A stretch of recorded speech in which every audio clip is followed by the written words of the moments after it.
তরকারিগুলো আলু তো তরকারিটা বাঁচতে বাঁচতে বন্ধুরা আমি বাজার মশলাটা গুঁড়ো করে নিয়ে আসবো শিলপাটার থেকে। তো চলুন বেটে। তো বন্ধুরা আমি কিন্তু ঘরের ভিতরে চলে আসলাম, শিলপাটা বেটে নিচ্ছি। আর যেহেতু আমরা রান্নাটা কিন্তু বাইরে করছি, গোটা জিরা তো ভেজে নিলাম। এখন দিয়ে দিচ্ছি সামান্য একটু হলুদ, আমার আদা বাটা, জিরা বাটা, ধনিয়া বাটা, লঙ্কার গুঁড়ি,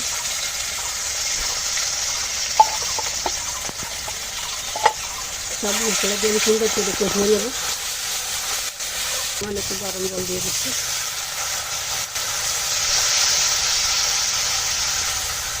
এইভাবে করে মশলাটা কষিয়ে নেব।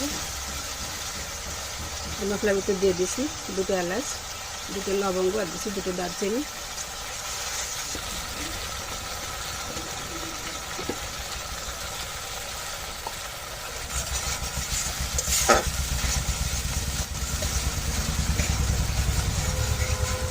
সুন্দর করে আমি কষাতে থাকবো।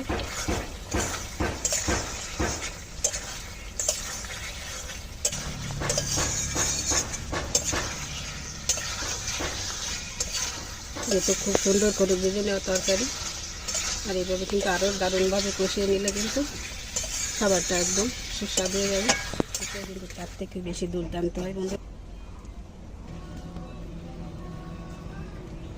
আমি তো নামিয়ে নিলাম তরকারি। এখন সবশেষে এই যে ভাজা যে জিরার ধনিয়ার গুঁড়োটা করেছিলাম সেটা একটু দিয়ে দিচ্ছি, 1/2 চামচের থেকেও কম।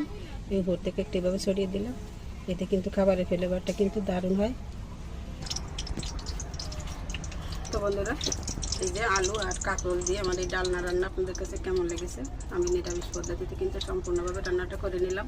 আর আপনারা চাইলে এখানে পেঁয়াজ রসুন দিয়ে আরও আকর্ষণীয় করে রান্না করতে পারেন। তা বন্ধুরা আমি একটা কথা গ্যারান্টি দিয়ে বলতে পারি, পেঁয়াজ রসুন দিন আর মাছ দিন যাই হোক না কেন, সব কিছুর থেকে কিন্তু এই স্বাদটা কিন্তু মাছ মাংসের স্বাদকে হার মানিয়ে দেয়। তো বিশ্বাস যদি না হয় আপনার বাসায় ট্রাই করুন, আর কমেন্টে জানান আমাদেরকে কেমন লেগেছিলো আপনাদের কাছে। তো বন্ধুরা সবাই ভালো থাকুন, সুস্থ থাকুন। আজকের মতো ভিডিওটি এই পর্যন্ত রাখছি। সবাইকে অসংখ্য ধন্যবাদ ও নমস্কার।